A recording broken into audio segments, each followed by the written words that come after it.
Hello friends. तो आप सभी को राधे राधे। और आप सब कैसे हैं? स्वस्थ रहिए। और मैंने अपनी सुबह की शुरुआत सबसे पहले अपनी चाय बनाकर करी। तो मैंने सबसे पहले अपनी चाय बनाने की तैयारी करी और उसके बाद बाकी के काम शुरू किए। तो मैंने बाकी और सुबह से कुछ समझ नहीं आ रहा था क्योंकि आज थोड़ा सा लेज़ी लेज़ी लग रहा था। तो मैंने धीरे धीरे काम शुरुआत करी। तो सबसे पहले मैंने चाय बना ली और उसके बाद मैंने दाल चढ़ाई और सब्ज़ी के लिए लहसुन टमाटर काटने के लिए निकाल कर धो के रखा और दाल में नमक और हल्दी डालकर कुकर को पैक कर दिया। उसके बाद मैंने सब्ज़ी के लिए मसाले निकाल कर उसे छौंक दिया।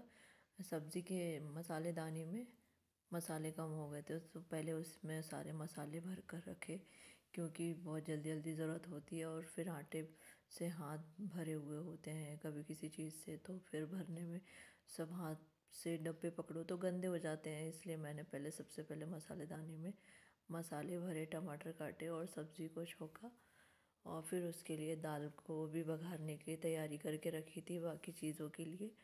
और दाल भी पकते हुए आई और चाय भी होते हुए। और फिर उसके बाद मैंने बच्चों की पानी की बोतल भर के रखी, टिफ़िन निकाल के रखे थे क्योंकि टिफ़िन मैंने पोंछ कर उधर रख दिए थे, गीले टिफ़िन थे तो मैंने पोंछ कर रख दिए थे। बर्तनों के साथ टोकनी में रखे हुए थे तो वो गीले हो गए थे तो फिर उन्हें पोंछ कर सूखने के लिए रख दिए क्योंकि गीले टिफ़िन पसंद नहीं आते हैं, इसलिए सूखने के लिए रख दिए थे। और फिर मैंने आटा चाल कर निकाला और उसे सान कर रख दिया थोड़ी देर रेस्ट करने के लिए। और उसके बाद फिर उसको मल कर और तैयारी करी। अभी क्या है ना, दिवाली पास में है तो दिवाली की तैयारी भी धीरे धीरे चल रही है क्योंकि करवा चौथ के पहले बाकी दिवाली की भी सफाइयाँ थोड़ी सी करनी है। और तो अंदर की हो गई है लेकिन कुछ कुछ रह गई है, अलमीरा वगैरह जमानी है बाकी और कुछ कुछ काम करने हैं। तो मैंने सोचा पहले ये सब काम निपटा लो फिर उसके बाद दिन में बैठ के अलमीरा जमाना हो जाएगा। और मैंने अपना गुनगुना पानी पीकर सबसे पहले आटा लगा लिया नमक डालकर। आटा लगाने के बाद मैं बाहर धोकर आ गई आंगन को और फूल तोड़ के ले आई। आज पीछे वाले बगीचे में भी काफ़ी फूल खिले थे तो मैंने वहाँ से भी तोड़ के लाई और छत में भी खिले हुए थे तो छत से भी मंगवा लिया। और हाथ धोकर फिर मैंने चाय छान ली लोटे पे और चाय सबसे पहले गैस में रखी और उसके बाद फिर अपनी चाय निकाल कर चाय पी। उसके बाद आज ड्राई फ्रूट छीलने रह गए थे तो मैंने ड्राई फ्रूट निकाल के रख दिया। मैंने बोला चाय पीकर ही ड्राई फ्रूट छीलती हूँ। और 2 बार अभी लाइट चली गई, मैं ड्राई फ्रूट छीलने जा ही रही थी कि लाइट भी चली गई तो मैंने अभी उसे साइड में रख दिया और बाकी दूसरे काम कर लिया। इसी बीच सब्ज़ी वाली आ गई तो मैंने सब्ज़ी उससे मूली की भाजी मंगाई थी तो वो लेके आई थी। तो फिर आवाज़ दे रही थी तो मैंने उससे मूली की भाजी खरीदा और फिर अंदर आई, मूली की भाजी रख दी अभी फ्रिज में, बाद में निकाल कर उसे पानी में डाल दूँगी। और ये मलाई इकट्ठा हो गई थी तो उसे कढ़ाई में निकाल के रख दी जब तक वो रूम टेम्परेचर पे आ जाएगी। और फिर अक्षत का दूध बनाया और चाय गरम करके दी। फिर मैंने ड्राई फ्रूट छील कर उसको दे दिए और वो अपना नाश्ता करने बैठ गया।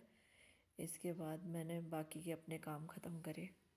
और आज रोटी सेकने में इसलिए थोड़ा लेट हो गया था। वैसे तो मैंने फटाफट से सबसे पहले अक्षत के टिफ़िन की रोटियां सेक कर उसका टिफ़िन पैक कर दिया था, लेकिन करते करते करते करते बहुत ही लेट हो गया था। सुबह से कहीं ये काम कहीं वो काम और सब्ज़ी वाली भी आ गई तो उसे सब्ज़ी लेने में चेंज देने में काफ़ी टाइम वेस्ट हो गया। और ये मैंने उसके लिए पराठों के लिए तेल अलग से निकाला, दाल में तड़का लगा दिया। दाल का तड़के का सामान सभी काट के रखा था और दाल में तड़का लगाकर फिर रोटी सेकने की तैयारियां की। और ये दूध आ गया था तो दूध पकाने को रख दिया। ओटा क्लीन करके मैंने फिर लोइयाँ लगाई। दाल भी होते आ गई थी तो मैंने पहले दाल खाली कर दी, फिर मैंने रोटियां सेक कर सबसे पहले अक्षत का टिफ़िन पैक कर दिया क्योंकि वैन किसी भी वक्त आ जाती है। आज थोड़ा लेट हो गया था, कितनी भी जल्दी उठ जाओ लेकिन टाइम हो ही जाता है। क्या है ना, सुबह सुबह को सारे काम रहते हैं, कपड़े धोने से लेकर घर के बाकी सारे काम, इसलिए सुबह सुबह बहुत जल्दी हो जाती है और इसलिए लेट भी हो जाता है। जल्दी जल्दी करते करते भी काफ़ी काम लेट हो जाते हैं। अक्षत का टिफ़िन पैक करके मैंने उसे आवाज़ दी कि अपना टिफ़िन लेके जाओ और उसके बाद फिर मैंने आयांश के लिए पराठे सेक कर उसका भी टिफ़िन पैक कर दिया और अक्षत को कहा कि बेटा उसका भी टिफ़िन आयांश के बैग में ही रख दो। तो फिर मेरा नहीं तो कभी कभी क्या हो जाता है दूसरे कामों में लग जाओ और टिफ़िन ओटे पे रखा रह जाए, इसलिए मैं फटाफट टिफ़िन पैक करके सबसे पहले बैग में रख देती हूँ, कभी छूटे ना टिफ़िन।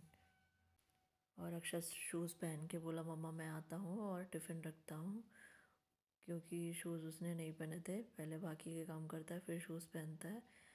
और फिर मैंने रोटियां सेक कर रोटी के डब्बे में अच्छे तरीके से जमा दी। कपड़े भी बहुत सारे धोने के निकाले थे क्योंकि धूप निकली थी, तो मैंने कपड़े भी लगाते जा रही थी और किचन के काम भी निपटाते जा रही थी। फिर बर्तन धो के उन्हें सब सुखा कर पोंछ कर मैंने उन्हें अरेंज कर दिया सभी जगह, ट्रॉलीज़ में सब जगह रख दिया, क्योंकि फिर वो बाद में वो बर्तन रखे हुए अच्छे नहीं दिखते हैं। और मलाई हो गई थी तो फिर उसे फेंटना चालू किया, फेंटते फेंटते फेंटते फिर उसमें थोड़ी सी बर्फ़ डाल के और फेंटा, क्योंकि धीरे धीरे फेंटते फेंटते उसका पानी निकलने लगता है। पहले धीरे धीरे गाढ़ी होती है, फिर उसका पानी निकलने लगता है और फिर वो मक्खन बन जाती है। फिर उसमें मैंने बर्फ़ डाली तो बर्फ़ से थोड़ा सा बर्फ़ कम पड़ गई थी, तो फिर मैंने पतिदेव को कहा कि आप थोड़ा सा बर्फ़ फ्रिज का पानी डाल दो, तो उन्होंने फ्रिज का पानी डाल दिया और ये ऐसी धुल के निकली। और फिर इसके बाद मैंने इसे गैस में चढ़ाकर इसे स्लो आंच पे पकने के लिए रख दिया और घी बनकर तैयार हो गया। और घी पीला पीला मस्त बन के तैयार हो गया। घर का ये घी सबसे अच्छा रहता है। राधे राधे।